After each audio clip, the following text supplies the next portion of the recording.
نحمده ونصلي ونسلم على سيدنا مولانا محمد رسوله النبي الأمين المكين الحنين الكريم الرؤوف الرحيم أما بعد فأعوذ بالله من الشيطان الرجيم بسم الله الرحمن الرحيم قال الله تبارك وتعالى واتقوا الله ويعلمكم الله صدق الله مولانا العظيم۔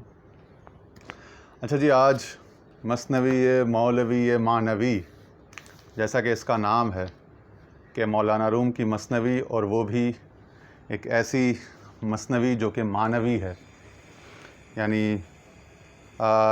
لفظاً آپ کے سامنے، چونکہ انسان معنی کو ذرا دیر سے سمجھتا ہے اور لفظ کو جلدی سمجھ جاتا ہے، اور کم لوگ تو بہت دیر سے بھی معنی نہیں سمجھ پاتے، بعض لوگ تو کم لوگ جلد معنی سمجھ جاتے ہیں، اور پھر بعض ایسے بھی ہوتے ہیں جو لفظ کو بھی سمجھ جاتے ہیں، معنی کو بھی سمجھ جاتے ہیں، اور مراد کو بھی سمجھ جاتے ہیں۔ تو صاحب مراد بھی ہوئے، صاحب لفظ بھی ہوئے، صاحب معنی بھی ہوئے، مگر جو لوگ معنی کو سمجھ جاتے ہیں وہ مراد تک جلد پہنچ جاتے ہیں، اور اسی کو جو مراد تک پہنچنا چاہتا ہو یا مراد کی طرف گامزن ہو، اسی کو مرید کہتے ہیں، اسی سفر کو، اسی طلب کو، اسی کوشش کو ارادت کہتے ہیں۔ تو فرماتے ہیں کہ حرف ظرف آمد دروں معنی چوں آپ، بحر معنی اندہ ام الکتاب۔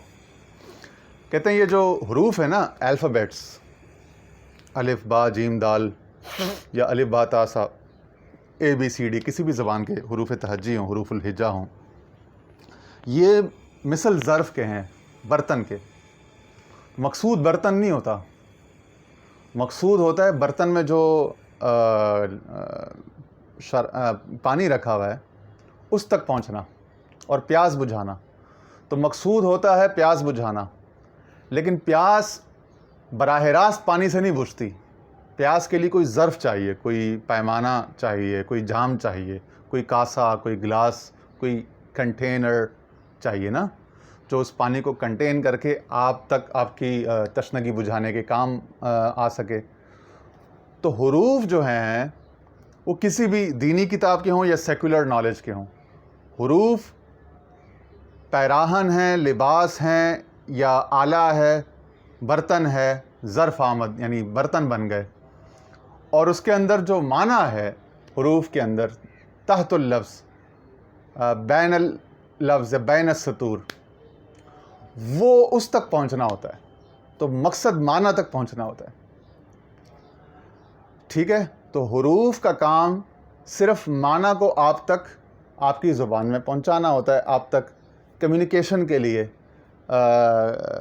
یعنی تاکہ آپ پرسیو کر سکیں معنی کو، کنسیو کر سکیں۔ تو اس کے لیے حروف مثل زینے کے، مثل ظرف کے، مثل برتن کے استعمال ہو جاتے ہیں، لیکن یہ بیچ میں استعمال ہوتے ہیں، مقصود نہیں ہوتے۔ مقصود اصلی جو ہے وہ معنی ہے۔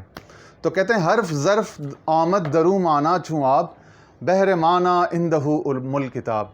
تو کہتے ہیں یہ جو تمام جو الفاظ ہیں، احکام ہیں، تصورات، عقائد، نظریات ہیں، یہ کسی کتاب میں ہے جو آپ کی طرف کتاب بھیجی گئی، ٹھیک ہے نا، قرآن اور سنت، کتاب و سنت کی صورت میں، اور وہ جو کتاب و سنت ہے اس کا علم جو ہے حقیقی، جو اس کی جو اصل ہے، وہ اس کے پاس لوح محفوظ ہے، اندہ ام الکتاب، اشارہ لوح محفوظ پہ، کہ اس کتاب کی بھی پھر ایک ہے، یعنی کہ اصل، جڑ، عربی زبان میں اصل کو یا جڑ کو کہتے ہیں نا، سوتا یا منبع، جہاں سے وہ مصدر، جہاں سے وہ سب صدور جس کا ہوتا ہے، جو سب برآمد ہوتا ہے، جہاں سے وہ صادر ہوتی ہے وہ شے، تو اس کا جو منبع ہے، مصدر ہے، ٹھیک ہے، وہ لوح محفوظ ہے، ام الکتاب ہے۔ سو وہ لوگ جنہوں نے لفظ پڑھا اور اس کے معنی تک نہ پہنچے، وہ اس علم لدنی سے جو ام الکتاب ہے اور جو انبیاء اولیاء کو عطا ہوتا ہے، وہ اس سے محروم رہے۔ اور وہ لوگ جنہیں اللہ نے اندہ ام الکتاب، وہ جو اس کے پاس جو ام الکتاب ہے، یعنی کتابوں کی کتاب، کتابوں کی اصل کتاب، کتابوں کی جڑ، کتابوں کی ماں، سب کتابوں کی ام الکتاب، الکتاب سے مراد یہ مضاف الیہ ہو گئے نا، تو اس سے مراد ہے کہ تمام کتابیں اس میں شامل ہو گئیں، اور اس کی اصل یا اس کی جڑ یعنی کہ لوح محفوظ. تو وہ کہتے ہیں بحر معنی کا سمندر ہے جو اس کے پاس لوح محفوظ میں ہے. ابھی تم تک تو صرف ظرف پہنچا ہے، کتاب و سنت کی روشنی میں صرف برتن پہنچا ہے، آلہ پہنچا ہے. اصل میں اس میں وہ پانی ہے جو پینا ہے، اور وہ پانی جو ہے وہ کسی پانی والے سے ملے گا. کس سے ملے گا؟ فرمایا کہ ایسے میں نے لوگ بھیجے انبیاء جو حرفی لفظی الفاظی علوم سے ناشنا تھے، نا بلد تھے، یعنی انہوں نے سیکھا نہیں تھا کسی سے، تحصیل علم نہیں کی. کسی بھی نبی نے 1,24,000 میں سے تعلیم و تعلم جو لفظوں کتابوں کی یہ نہیں کی. کوئی فن اگر دستکاری یا لوہار کا کوئی اور سیکھا ہو اپنا پیشہ وغیرہ تو ایک الگ بات ہے حرفت کا، لیکن جو لفظی علم ہے، حرف کی حروفی علم ہے، اس سے تمام انبیاء بشمول سرکار دو عالم صلی اللہ علیہ وسلم جو ہے وہ امی پیدا کیے گئے. امی یعنی وہ جس نے ظاہری کسی استاد سے نہیں سیکھا، ظاہری استاد سے زانو و تلمس طے کر کے لفظی کتابی طریق سے کوئی علم نہیں سیکھا، مگر اس کا دل جو ہے وہ اللہ تعالیٰ اپنے فضل و کرم سے اپنی نبوت کے صدقے میں، اپنی وحی کے صدقے میں الکتاب یعنی لوح محفوظ بنا دیتا ہے. تو وہ دل بھی جو ہے انبیاء اولیاء کا جو ہے وہ پھر اللہ تعالیٰ کے علوم کا محبت و مرکز بن جاتا ہے، اس کے اسرار و انوار و تجلیات کا. تو اسی لیے فرمایا کہ فَاسْأَلُوا أَهْلَ الذِّكْرِ إِن كُنتُمْ لَا تَعْلَمُونَ، کہ اگر تم نہیں جانتے ہو تو پھر اہل ذکر سے، وہ جو اس کو یاد کرتے ہیں. لفظ ذکر عبادت نہیں، وہ تو سارے ہی کرتے ہیں. اہل الذکر وہ جو اس کے ذکر کے اہل ہیں، ذاکرین نہیں کہا، فَاسْأَلُوا الذَّاکرین، نہ فَاسْأَلُوا العلماء کہا، ٹھیک ہے نا. فَاسْأَلُوا أَهْلَ الذِّکر، ذکر کے اہل جو ہیں. تو ذکر کے اہل ہونا یہ ایک بڑا مرتبہ ہے. ہم سمجھتے ہیں ذکر کرنا جو ہے وہ اہل ذکر ہے، نہیں، وہ ذکر کرنے والے ہیں، وہ ذاکرین ہیں. الذاکرون اللہ کثیر، ان کا بھی ایک فضیلت ہے درجہ، الذاکرون اللہ کثیرا والذاکرات، ٹھیک ہے نا. اعد اللہ لهم مغفرۃ واجرا، ان کے لیے اللہ تعالیٰ نے مغفرت و اجر عظیم تیار کیا. مگر یہاں فرمایا جا رہا ہے اگر تم کو علم نہیں ہے تو علم والوں کے پاس نہ جاؤ. فاسألوا اہل العلم یا فاسألوا العلماء، نہیں، فاسألوا اہل الذکر، وہ جو اس کو یاد کرتے ہیں، اس کی یاد کے اہل ہیں، جن کے اندر جو کچھ بھی دنیا کا یا دین کا کوئی کام کرنے کا جذبہ یا نیت ہوتی ہے وہ اس کے لیے ہوتی ہے. تو چونکہ وہ ان کو ہمہ وقت یاد رہتا ہے، ہر کام میں اس کی رضا پیش نظر ہوتی ہے، وہ لوگ اہل ذکر ہیں. بظاہر وہ کسی وقت میں ذکر زبان سے نہ بھی کر رہے ہوں تو لسانی ذکر، جوارے کا ذکر یہ ایک چیز ہے، اور اہل الذکر ہونا وہ ایک الگ چیز ہے. اور وہ اہل الذکر کون ہے؟ جن کے پاس وہ الکتاب سے کچھ فیض، کچھ صدقہ، کچھ حظ جن کو ملا ہوا. تو فرمایا کہ وہ جو معنی کے حامل لوگ ہیں ان تک پہنچو، وہ تمہیں بتائیں گے کہ یہ جو ظرف میں جو حرف ہے اس کا اصل معنی کیا ہے، مراد کیا ہے، مقصد کیا ہے. ٹھیک ہے. اور ایک ہمیں حدیث ہی ملتی ہے، یہ علوم القرآن کی جتنی کتابیں نا، چاہے وہ صابونی کی ہو یا امام سیوطی کے الاتقان ہو یا زرقانی اور زرکشی کی مناہل العرفان ہو، اور ٹھیک ہے نا، اس طرح کی جو بھی کتابیں ان میں وہ ملتی ہے نا. میں ایک بڑی معروف مقولہ ضرب المثل ہے کہ انزل القرآن علی سبعۃ احرف لکل حرف منہا زہر و بطن، ٹھیک ہے نا. تو مطلب یہ ہے کہ وہ وہاں پہ بھی یہی ہے کہ اللہ تعالیٰ نے قرآن شریف کو، اب اس کی مختلف تعویلات ہیں، مختلف احتمالات ہیں کہ 7 قراءتوں پر نازل کیا، 7 لہجوں پر نازل کیا ہے. قراءت سبع بھی ہے، قراءت عشرہ بھی ہے، قراءت کا ایک بڑا سبجیکٹ ہے. یا 7 اس کے لفظ کے کم از کم لیولز ہیں، اور پھر اس کا ایک ظاہر اور ایک باطن، یعنی 14 ہو گئے. اور پھر اس ہر لفظ یا ہر معنی کا ایک مطلع ہے اور ایک مصدر یا مخرج ہے، محبت جو بھی ہے، ٹھیک ہے نا. تو اس طرح سے 14 طبق جسے کہتے ہیں، تو وہ 14 طبق ہیں. پھر ان 14 طبق میں سے ایک کا بھی 14 ہیں، ٹھیک ہے نا. تو 14 مٹر 14 اتنی پاسبلٹیز ہوتی ہیں تعویلات اور احتمالات کی، ٹھیک ہے نا. تو معنی یہ ہے کہ پھر وہ معنی در معنی اس میں پھر کئی لیئرز اپون لیئرز ہیں، معنی در معنی ہے. تو پھر اللہ تعالیٰ جن کو اپنا الراسخون فی العلم کہتا ہے، ان کو علم رسوخ عطا فرماتا ہے. تو الذین یستنبطونہ تو پھر وہ اس سے استنباط کرتے ہیں، نبت یعنی نکال کے لے کر آتے ہیں اس کا جوہر، اس کا مغز، اس کا مقصد و مدعا، ٹھیک ہے نا. تو یہ کہہ رہے ہیں کہ اس کو پرسیو کرو، صرف حرف اور یہ لفظ تک محدود ہو کے نہ رہ جاؤ، اس کے بیانڈ جو کچھ ہے اس تک بھی پہنچنے کی کوشش. بحر تلخ و بحر شیریں ہم آنا درمیاں شام برزخ اللہ یبغیاں. کہہ رہے میٹھا اور شور یعنی تلخ دریا جو ہے وہ ساتھ ساتھ رواں ہیں، جو سورہ الرحمن نے فرمایا نا کہ بینہما برزخ مرج البحرین یلتقیان، کہ دو دریا یا دو سمندر اس نے باہم ملے ہوئے ایک ساتھ بہائے. بینہما برزخ لا یبغیان، ان کے درمیان میں ایک باڑ ہے، ایک روک ہے جو ان دونوں کو روکتی ہے کہ وہ ایک دوسرے کو ٹریس پاس نہ کر سکیں. میٹھا اور شور دریا. اب میٹھا اور شور دریا کیا ہے کہ ایک نے ایک ہی عبارت ایک ہی لفظ پڑھا، اس سے اس نے جھگڑا نکالا، دوسرے نے اس سے محبوب کا حسن و جمال کی ادا نکالی، محبوب کا لذت ذائقہ کیفیت سرشاری تعلق نکالا. تو تلخ دریا بھی اور میٹھا دریا بھی دونوں ساتھ چل رہے ہیں، بیچ میں ایک برزخ ہے. برزخ کیا ہے؟ وہ جج ہے. وہ کیا ہے؟ وہ آپ کا ضمیر ہے، آپ کا عقل ہے، آپ کا روح ہے، آپ کا دل کا جو گیجٹ ہے، یہ آپ کو گواہی دے گا. یہ جی پی ایس، ٹھیک ہے نا. تو جس طرح جی پی ایس آپ کو بتاتا ہے یہاں جانا ہے، یہاں جانا ہے، اس طرح سے بنا، تو جی پی ایس آپ دل کے سننے والے بنو. وہ آپ کو بحر معنی عندہ ام الکتاب، کہ وہ جو معنی جو ہے نا وہ الکتاب میں ہے. الکتاب لوح محفوظ ہے، لوح محفوظ قلب مصطفیٰ ہے. قلب مصطفیٰ کے صدقے میں اولیاء اللہ کے قلب کو اس کے حصہ اور فیضان ملا ہے. اور اسی طرح سے وہ لوگ جو اولیاء اللہ سے وابستہ ہوتے ہیں اور ان معاملات پر یقین رکھتے ہیں، ان سے تمسک کرتے ہیں، ان کے دل کو بھی پھر اس سے حصہ حظ وافر ملتا ہے. پھر وہ اس آواز کو، اس نشریات کو سنتے ہیں اور وہ سمجھ جاتے ہیں کہ حق و باطل میں امتیاز، ما بہل امتیاز پہلو کیا ہے، تو وہ اس کو پکڑتے ہیں اور امتیاز کرتے ہیں اور تمیز کرتے ہیں. وہاں کہیں ہر روز ہر دو زیگ اصل رواں درگزر زیں ہر دو رو تا اصل. جان لے کہ یہ دونوں ایک ہی اصل سے رواں ہیں، دونوں سے گزر کر ان کی اصل تک پہنچا. یعنی یہ خیر و شر، یہ نفع و نقصان، یہ صلح اور فساد، یہ سب جو ہے پیچھے اس کے کوئی ایک بڑی فائل حقیقی، ایک ہستی کار فرما ہے.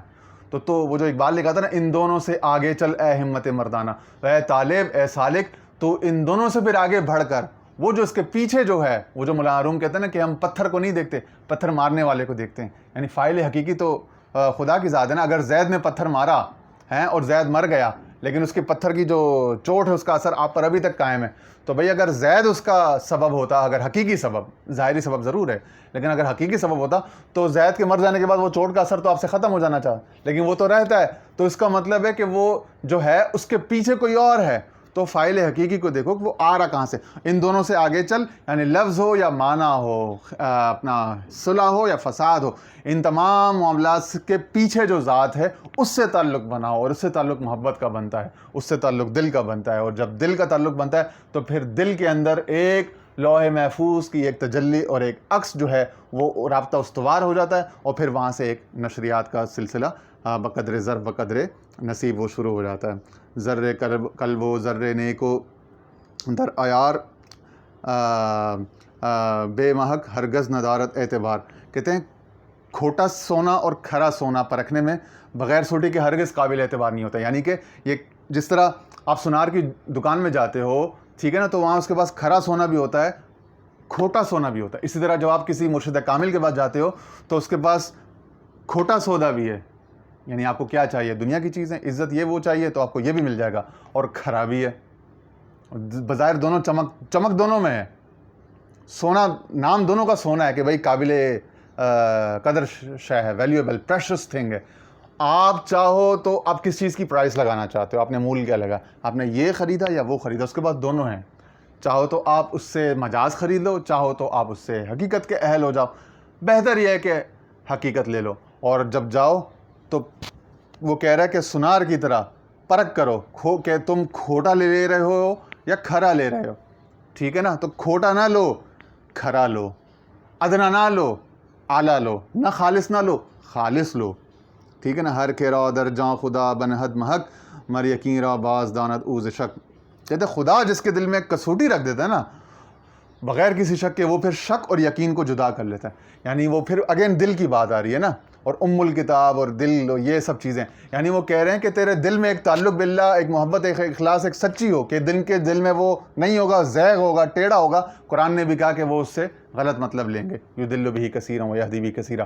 تو جب دل تیرا خالص ہوگا، مخلص ہوگا، جج ہوگا، وہ سچا فیصلہ کرے گا، اور تیرے کان بھی سیدھے ہوں گے کہ تو سچے فیصلے پر عمل کرنے والے، اس پر ایمان لانے والے ہوں گے، شک شبہ کرنے والے نہیں ہوں گے، وسوسے کرنے والے، ساری دنیا کے سننے والے. کچے کان کا بندہ نہیں چاہیے. پکا بندہ چاہیے. جب دل کی آواز ہو تو اس پہ لبیک کہے, آمنا صدقنا کہے, سمعنا وطعنا کہے. تو اس کے دل میں کسوٹی ہوتی ہے, وہ شک کو یقین سے جدا کر لیتا ہے. اصحاب الشک کو اصحاب الیقین سے جدا کر لیتا ہے. وہ شک والوں کی باتوں میں اپنا وقت ضائع نہیں کرتا پراگندہ خیالی میں, اس کے بعد صرف یقین کا سفر ہوتا ہے. وہ صرف یقین کی وادیوں میں آگے سے آگے بڑھتا ہے. فرمایا رب زدنی علما, اے میرے رب میرے علم میں یعنی کہ میرے یقین میں اضافہ در اضافہ در اضافہ فرما. سورہ فتح کی آیت بھی ہے نا, لیزدادوا ایمانا مع ایمان, کہ پھر ہم ان کا ایمان کو بڑھاتے رہتے ہیں, ایمان پر ایمان, ایمان پر ایمان کے ذریعے سے, تقویت کے ذریعے سے ان کے ایمان کو بڑھاتے چلے جاتے ہیں. ٹھیک ہے نا. فرمایا آنچ گفت استفت قلبک مصطفیٰ, آنکھ سے دانت کے پربود از وفا. کہہ رہے ہیں وہ جو حضور صلی اللہ علیہ وسلم نے فرمایا نا استفتی قلبک, اپنے دل سے فتویٰ لے, تو کیا ایم ہی فرمایا؟ اس کا مطلب ہے کہ دل جو ہے وہ سب سے بڑا قاضی ہے, سب سے بڑا مفتی ہے, جس کو سب نے چھوڑ رکھا ہے. وہ سارے ادھر لفظی اور حرفی جھگڑوں میں پڑے رہتے ہیں, لفظی حرفی اس میں, تفصیلات میں, تنازعات میں. اس میں تو تنازع ہی تنازع ہے, اس میں تو بحثیں ہی بحثیں. دل سے فتویٰ لو, دل تمہیں سب سے پہلی آواز اور سب سے زبردست گائیڈنس دے گا. ٹھیک ہے نا. یہ دل ہی تو تھا, دل ہی تو ہے نہ سنگ و خشت درد سے بھرنا ہے. یہ دل ہی تو تھا. ظاہری کون سی شہادت تھی, یا کون سا معجزہ تھا, یا کون سا لوگوں کا کنونس ہوئے تھے جب حضرت ابوبکر صدیق کے سامنے حضور اسلام نے فرمایا کلمہ پڑھو, تو انہوں نے کلمہ پڑھ دیا, توحید کی دعوت. پھر جب آپ معراج پہ گئے, معراج سے واپس آئے, تو یہ تمام تر تو تصدیقات تھیں جو صحابہ نے کی, حضرت علی نے کی, حضرت ابوبکر صدیق نے کی, حضرت بلال نے کی. ان کا محل کیا تھا؟ تصدیق کا محل دل تھا. ان سب نے کہاں سے فتویٰ لیا؟ دل سے فتویٰ. کوئی ظاہری کتاب, کوئی مشورہ, کوئی استخارہ, کچھ بھی نہیں تھا. آج کل تو یہ اتنا بکھیڑے پھیل گئے نا, بے یقینوں نے, بے شک شبے کے جو بیوپاری ہیں, انہوں نے اتنا سودا بیچا ہے شک کا, سوالات کا, پریشانیوں کا, اپنا کنفیوژنس کا, کہ پوری قوم کنفیوژن کا شکار ہو چکی ہے. قوم کا جو یقین کا جو فیبرک تھا وہ تہس نہس ہو جائے, وہ پورا خرمن جل چکا ہے. اللہ تعالیٰ کرم فرمائے, فضل فرمائے, جمعیت قلب عطا فرمائے. تو کہہ رہے ہیں حضور علیہ السلام نے فرمایا استفتی قلبک, اے بندے اپنے دل سے فتویٰ لے, آنکھ سے دانت کے پر. لیکن کہتے ہیں اس کو وہی جانتا ہے کہ جو وفا سے پر ہو, جس کے اندر وفا ہو, جس کے اندر غرض ہوگی, ڈنڈی مارے گا, اس کا دل چونکہ وہ چالاکیاں کرتا رہا ہے نا, تو اس کا دل اس کو مکسڈ سگنل دے گا. تو مکسڈ سگنل سے بچنا ہے, ڈیفینیٹ کانکریٹ سگنل, کنوکشن والا سگنل لینا ہے, تو اپنے اندر سے 2 نمبری دوغلا پن نکال دو.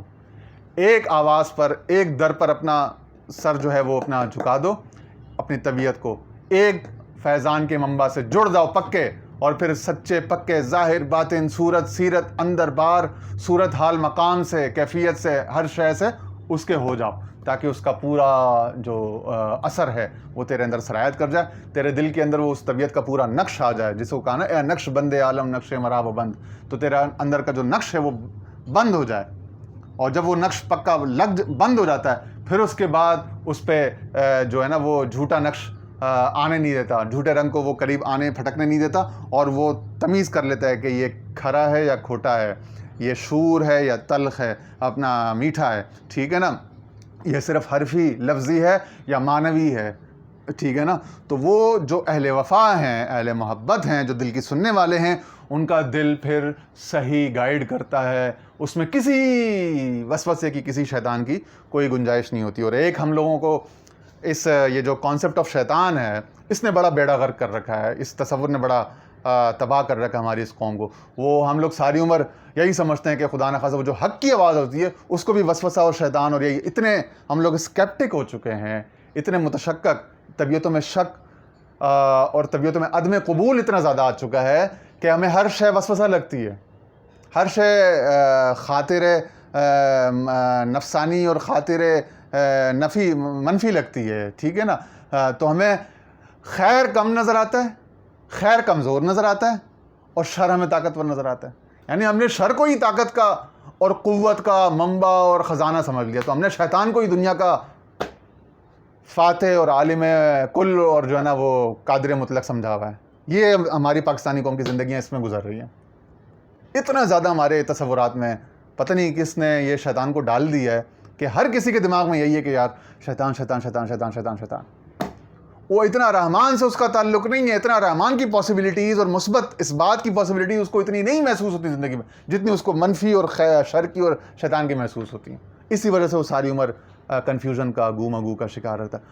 دوستو مولا کا جب نام لیا ہے، جب مولا کے رستے میں آئے ہو تو پھر مولا کے تجلیات کو، اس کے صفات کو، اس کے امر کو، اس کی زندگی میں، اپنی زندگی میں اس کے فیصلوں کو، اس کی عنایات کو دیکھو اور اس پر ایمان لاؤ، اس پر آمنا صدقنا کہو۔ یہ خالی زبان سے سبحان اللہ الحمدللہ نہیں ہے، تمہارے ہر طرف جلوے بکھرے ہوئے ہیں اس کی تعریف کے، اس کی تسبیح کے، اس کی پاکی کے۔